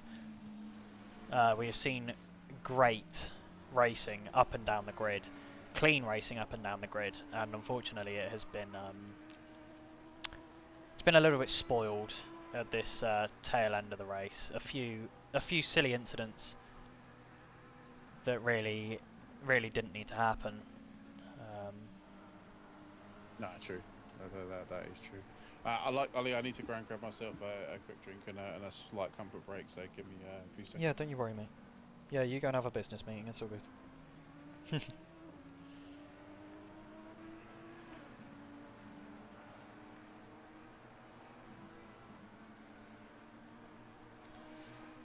So that is pretty much the front end of the race decided. It's going to be Lucas Bergold who wins. He's got another 6 minutes to go, so we're going to see another 3 laps here.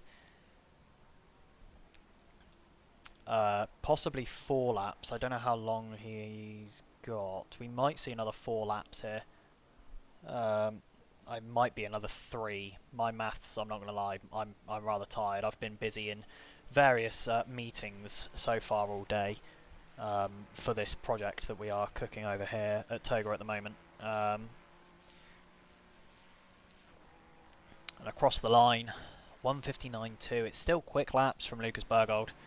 Ethan Faulkner obviously has that damage, so his laps are not going to be as great, and indeed they're not. It's 59.7.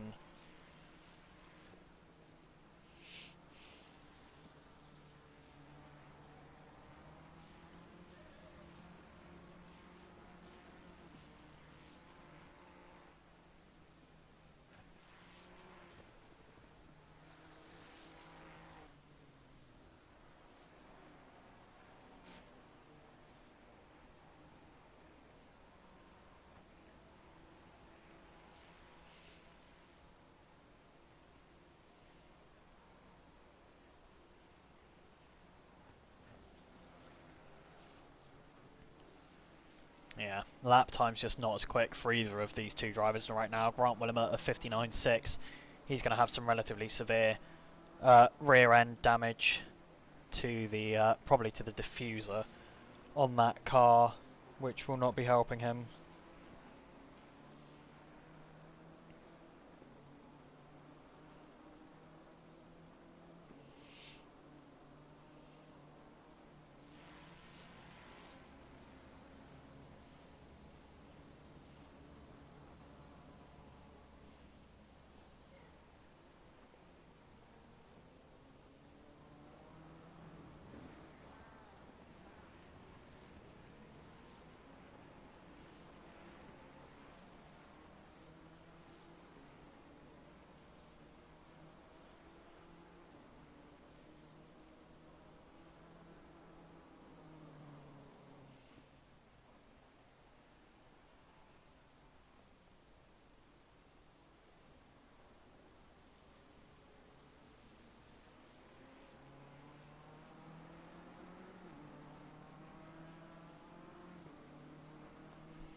Yeah, sorry if my energy's dipped off a little bit. I was really hoping we'd have some really like crazy, nice, clean fighting towards the end of this race, but unfortunately it's just not come to fruition that way, which is disappointing. We are going to have some fighting here at the end.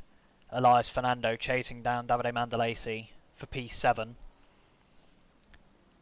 And Dario Vianello not far behind. Davide Mandalesi literally being pushed through the corner there by Elias Fernando. That BMW is struggling right now. In fact, I think maybe his... Yeah, I think Davide Mandalesi has had a moment in that lap. No, maybe not. It's only 0.3 difference actually. But this is going to be really close at the end. Elias Fernando looking for a move on Davide Mandalesi, searching, showing his McLaren in the mirrors of that BMW M4, looking to set up a run coming out of Maggots, Beckett's and Chapel. It's not going to happen this time.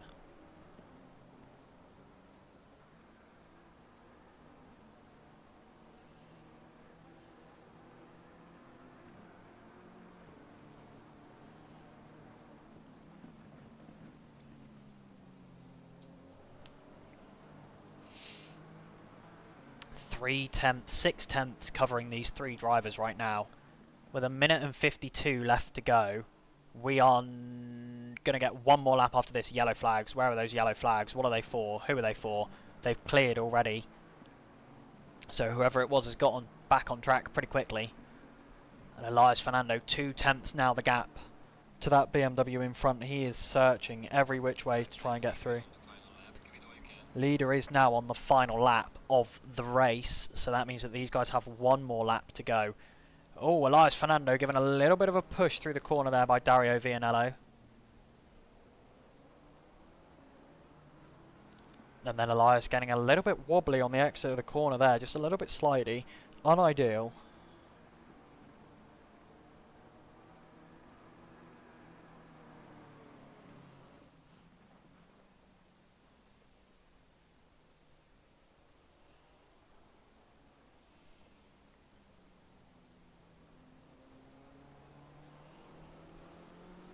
This is really close here. I don't know if there's going to be... Apologies. Luke Wilson's going to end up on the podium. There is a possibility that Luke Wilson ends up on the podium here. Ethan Faulkner has a 10-second penalty. The current gap from Ethan Faulkner to Luke Wilson is 9.2 seconds. 9 seconds, 9.2 seconds. This is going to be insanely close for if Luke Wilson ends up on the podium here. They're on the final lap.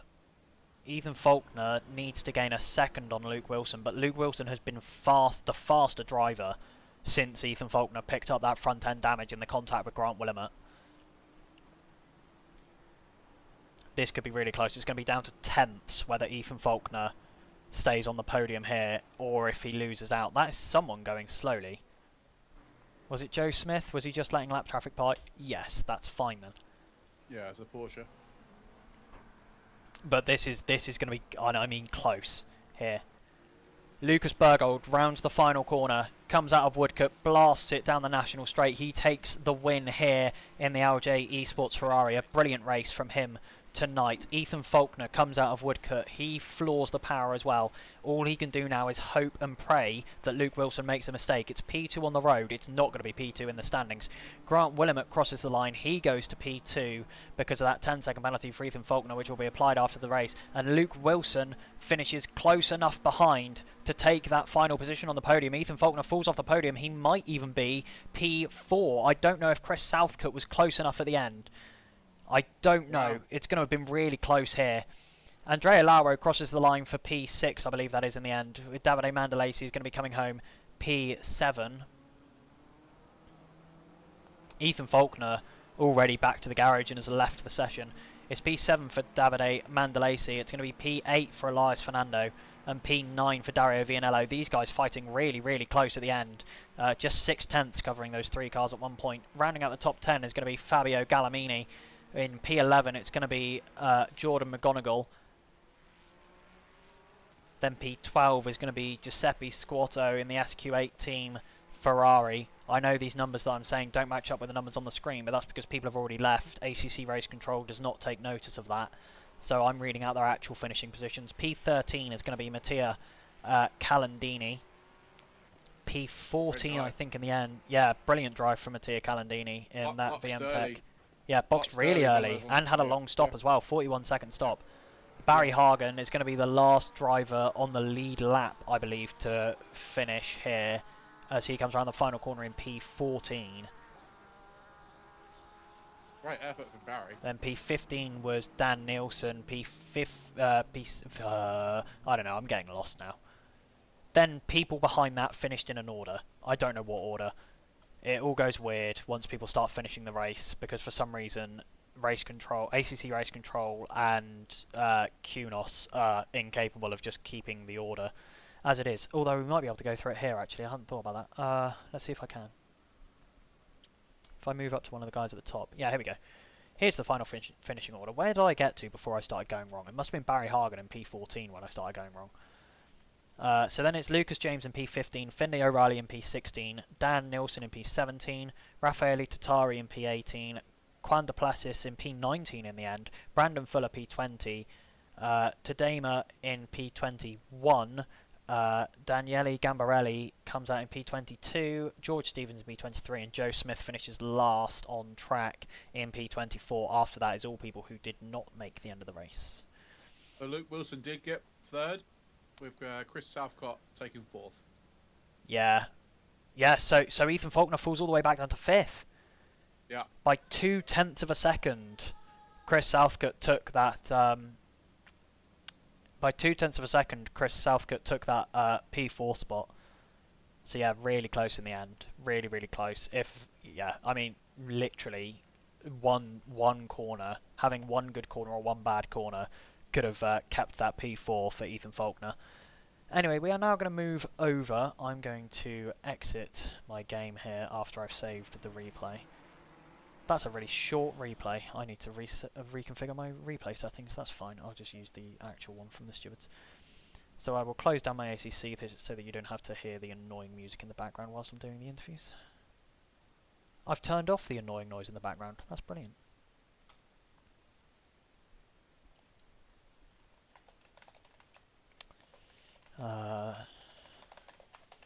Well, we can postpone the interviews if you like, because I know you have another call.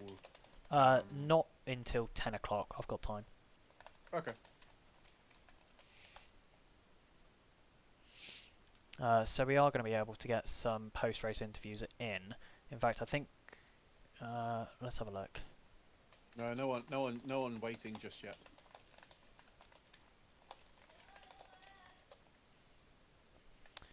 Yeah, I just need to copy the channel link.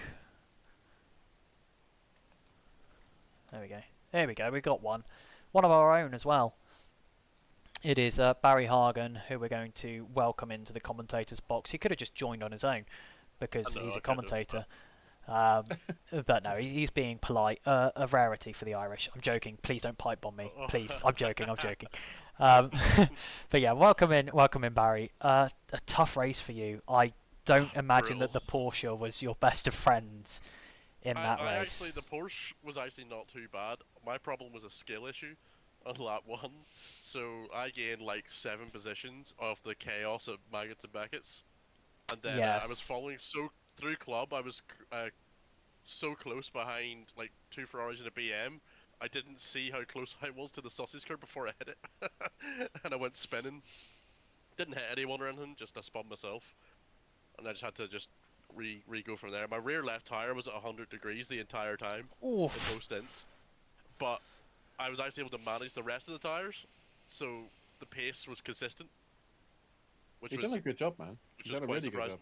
Where was it in the end? I think it was P14. I think it was 14 crossing the line, but a bunch of cars left, so it said 11. Yeah, I think P14 was the results that I saw. Yeah. Do you know what? I'll take that consider. Yeah. Yeah, I got a stupid 5-second penalty. I did a bit of a dive bomb on an Aston Martin, been a bit too aggressive. Yeah, a bit optimistic. It was a warranted penalty. I deserved it. Just glad I didn't ruin his race. I slightly hurt my own race and got a penalty for it. So yeah, it is what it is. Yeah. But Yeah, that absolutely. was fun. That was Hayden. Please stop picking the temperature so damn high. I blame Dexter. No, I heard it was your fault. Oh yeah, of course he would say that. Nah, it was Oh, probably me, I think. hashtag blame Dex or blame Hayden. Which one? We need to get a poll going. I think this one. Yeah. It'll be me. There's no point. There's no point. It'll be me anyway. Let's be honest. Oh, that was good fun. I was keeping an eye on the stream and all the chaos that was going on out front, as well. It started off really close. Yeah. And then, yeah, it got towards the end of the race where people were just making. I mean, it could have been tyres being an issue. Just trying to battle for that last extra place, and yeah, unfortunately, a few people got some penalties at the end, which is. Yeah, Lucas isn't happy with me that I managed to get him in the end because I was catching him. I was catching him in the first stint, and he pitted as I was like right on his rear bumper. And then on the second stint, I came out I think 9 seconds behind, and I got him 2 laps to go. Oh, well, at least you'll be happy for next week though, because it's your favourite track. It's Kielami next week, isn't it? Yes, it is. Yeah. Yes. Oh yes, that's gonna be fun. So there we go. And I've lowered the track temperatures down so much it's going to be pouring with rain. There we go. Well, do you know what? I'll take it. The pork in the rain isn't God. even bad, man. Barry would take No, that. it's not. I would take it 100%. No, it's not. It's I've lowered the track temperature down quite considerably for the next race, so don't worry. Yeah, that's yeah, that was a tough one, but I'm happy with the result overall. I didn't bin it as I thought I would have. Well, I did bin it lap 1, but I recovered from that, so you know, it was fun. I enjoyed it. Yeah, absolutely. And Hayden, I heard your violin coming out for the Hungaroring race there at one point. I heard the violin. Yeah. Yeah. World's we got smallest. Yeah. We got robbed. Well, don't you worry. My teammate for the Hungaroring race is in the interview waiting area. He'll back me up on this one. So, Yeah, whatever. I tell you what, we'll get Davide in next, shall we? yeah. I think we will.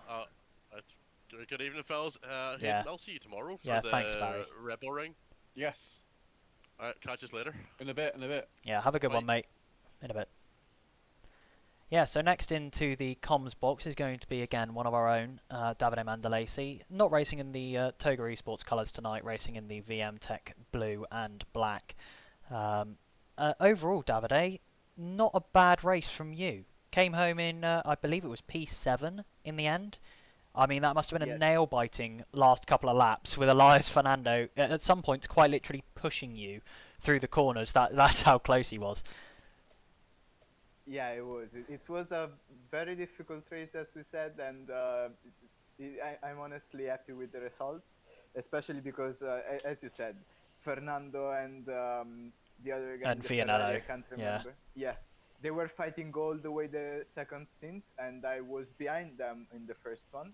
The only thing that saved me was their penalties, and after the pit stop, them fighting, it was the only thing that saved me. Because when they were fighting, I was actually gaining something, but when they were not fighting, I was losing, and they were a bit faster than me.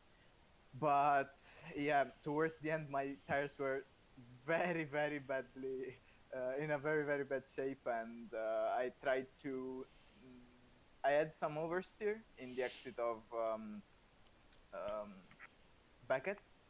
Yeah. And all the way through the back straight there, I was on the grass, full throttle, trying not to spin, but keep the momentum going. But yeah, I've lost 3 seconds, all the advantage I've had on them, and it was a very difficult last couple of laps. Yeah, absolutely. That BMW, especially in high temperatures like that, not a friend of to the tyres at all. So I can understand that being an incredibly hard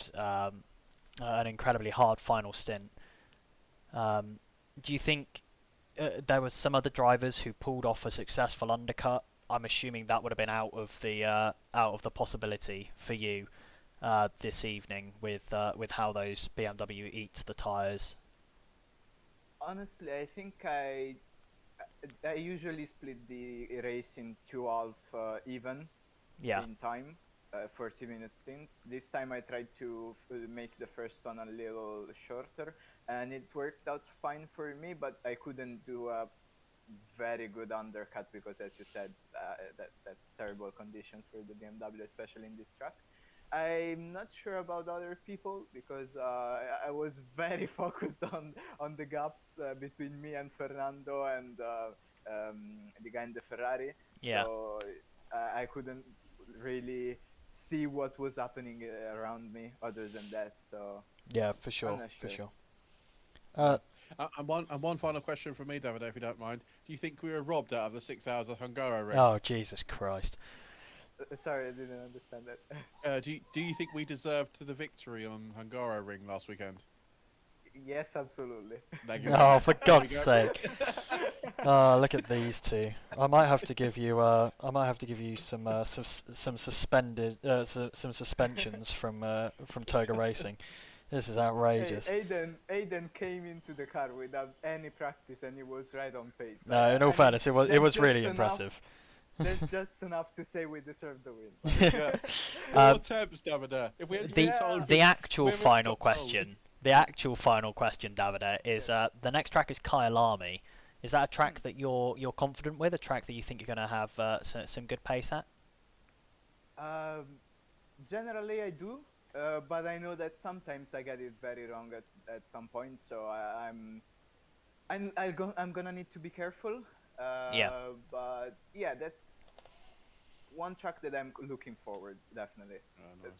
Yeah, absolutely. Hopefully with some lower temperatures as well. Yeah, don't worry.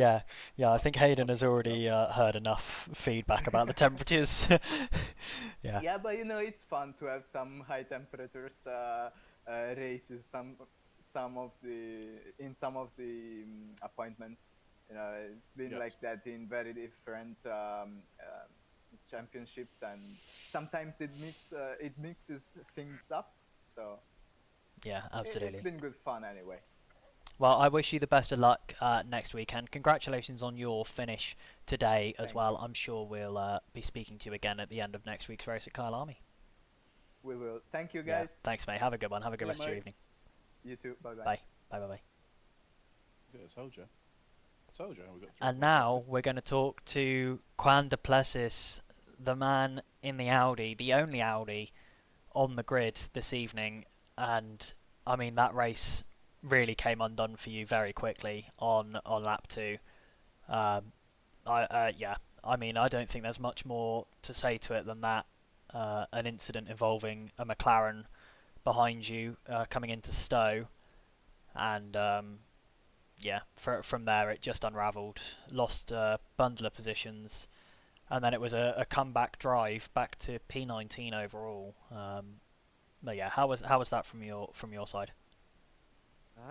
It was a very long race in that car in the temperature because the incident at lap 1, it basically overcooked the tires even more with the temperature. Yeah, I hadn't even thought So, about that. Yeah. Yes, so I was sitting while waiting for the cars to go by. The tires were almost 29 psi, Oof. and yeah, they were gone. I just had to leave the car to the pits, and then also get another slap at the pit entry, going in a little bit too fast, getting the stop go, and then I just had to survive for I think 50 minutes in the set 2 tires. Yeah. Which that's at a the long end of the time. race, yeah, especially in this condition, it's Yeah. it's I mean, horrible. the rear end of that Audi, I know for a fact, is slidey at the best of times. I can't imagine how untamable the rear end of that Audi must have been in temperatures like that on old tyres. Yeah, especially on the fast corners, the car just sometimes would lose grip underneath, and then you'll probably saw me a lot of the times that the F1 T1 would just go off the straight to not turn the car around because the car just didn't want to grip up. No, I'm sure. So yeah, it was just trying to just finish the race. I wasn't really gonna fight anything, and maybe pick up scraps along the way if I can, and just try not to be in anyone other's way for them to race. Yeah, But absolutely. hopefully the next tracks looks quite fun, especially Monza and Kyalami, one of my favorite tracks. Nice. So I'm really looking forward for those tracks. Yeah, absolutely. But yeah, it's I mean, yeah, today was it's just racing. Sometimes good things happen, sometimes bad things happen. Uh, yeah. Yeah. Hopefully next time I can be there on the top again. Yeah, Yeah. great attitude to have, my friend. Thank you very much for that. Yeah, Cool. absolutely. And Yeah. also, in that, only man in the Audi. The Audi's well known to be a difficult car to drive, and you were right there. You were P5 in qualifying, and the race pace was there as well. So it'll be brilliant to see you, hopefully competing at the sharp end of the grid again in Kyalami. Yeah, no, I cannot wait. It's been quite enjoyable car, even though it's difficult. I've mostly have it handled. Mostly, like today. Well, Yeah. not today, but most of the times it's quite a fun car, especially on slow corners. Yeah, for sure. Well, I wish you the best, mate. Have a good rest of your evening, and I'm sure we'll be speaking to you next week after the Kyalami race. Obviously, home track for yourself as well. So, Indeed, yeah, yeah. I wish you the best. Thank you very much. See you guys then. Thanks, man. Have a good Yeah. one. Have a good one. Well, that brings us to the end of things here at TOGA Motorsports this evening. We've had a brilliant race. Thrills, spills, some brilliant racing along the way. Yeah, we've had thrills, spills, and automobiles, haven't we? So Yeah, absolutely. I'd never even thought of that being the end of that phrase. That is brilliant if that's off the dome. I'm sure it's not. I'm sure you've heard No, it it's somewhere not. before and you're just I've heard recycling before, it. yeah. But that was that No, was no, I haven't, great. no. So yeah, that was really great. A really great race overall. Unfortunately, some people losing their heads towards the end. Some people at the sharp end of the fight causing incidents that really didn't need to be.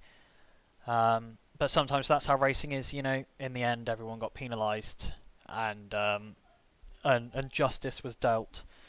But overall, a brilliant race here at Silverstone, the home of British automobile racing.